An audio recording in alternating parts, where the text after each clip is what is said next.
Hello friends, this is Claudine from Rascal and Crow Farm.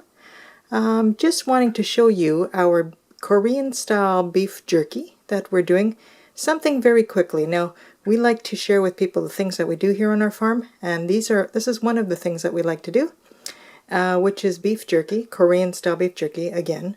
And what I do is when I'm have a lot of product in my fridge, sometimes for a quick jerky, it's just easy to grab some of the Asian bottles that I use when I make Chinese food for a really nice beef jerky marinade. So I just want to show you, as you know, when you buy bottles, they're quite big, and you want to find a means to use the rest of the stuff. So I'm just going to go through quickly what I have here. I have some Szechuan sauce, honey garlic sauce. I have hoisin sauce. I have soy sauce, garlic, and I have my little natural mesquite liquid smoke flavor, and that's what I put inside my marinade. Now I make about 3 cups of this sauce, the base of course being the soy sauce, and then what I do is I put a bit of Szechuan, maybe about 3 to 4 tablespoons of Szechuan, and then the rest I put in honey garlic and hoisin. Now what I do it by taste, so the base will be probably about 1.5 cups of soy sauce, and then the rest you mix. So I do it to taste. I don't measure, unfortunately, to give a recipe, but if you're like me and you just like mixing things and tasting things, well then this is the recipe for you. This is just something quick as a beef jerky, a marinade, and so I make my own sauces. But this one I just wanted to share how quick and easy this is. If you've got lots of product left over in your fridge and you want to get that used up, it's a great idea to use it in a marinade for your beef jerky. So I just want to show you here, I've got my dehydrator and I have my bowl. Now this bowl is about I would say 3.5 liters to a gallon bowl. And so you can see some of my leftover meat that I have in there. The meat is not, it's not in a huge soup.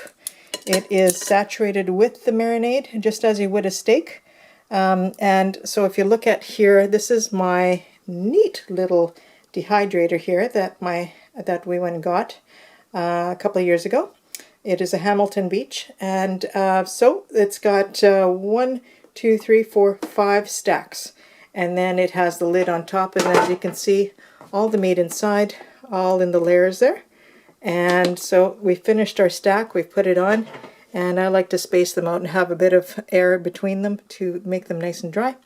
And I put on the lid. It's quite simple. Put on this lid here, and there you go. Then I'm going to put it in for 160. Do the meat at 160, and I do it for about 7 hours. Now I check at about 5 hours, I check, and then I go back, and so, but it does in about 7 hours, I would say, depending on the thickness of your beef. And then at the very last, once this is dried, and I go through them and I flip them around too, and I go through every stack at the hour of 5 hours, and make sure and see what needs to be taken out that's already dried, because there'll always be a little bit of a difference in thickness.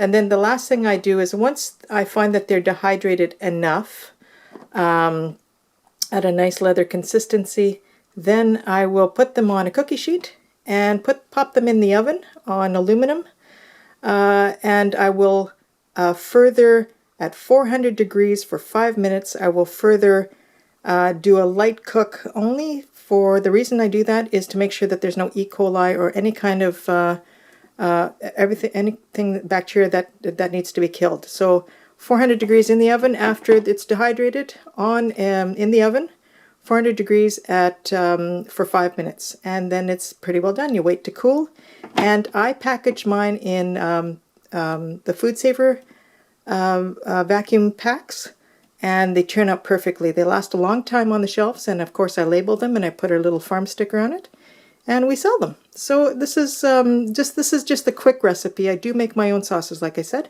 but I hope you enjoyed this little segment, and thank you for joining us. Bye for now, friends.